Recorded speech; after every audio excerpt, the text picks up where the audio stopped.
अस्सलाम वालेकुम, मैं रिजवा खालिद अल्लामा इकबाल के खूबसूरत कलाम के साथ हाजिर हूँ। सच कह दूँ ए ब्रह्मन गर तू बुरा न माने, तेरे सनम कदों के बुत हो गए पुराने।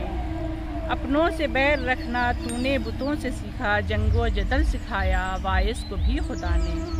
तंगा के आखिर हमने देरो हरम को छोड़ा, वाइस का वाज छोड़ा छोड़े तेरे फसाने। पत्थर की मूरतों में समझा है तू खुदा है, खाके वतन का हमको हर जर्रा देवता है। आगैरियत के पर्दे एक बार फिर उठा दें, बिछड़ों को फिर मिला दें, नक्शे दुई मिटा दें। सूनी पड़ी हुई है मुद्दत से दिल की बस्ती, सूनी पड़ी हुई है मुद्दत से दिल की बस्ती।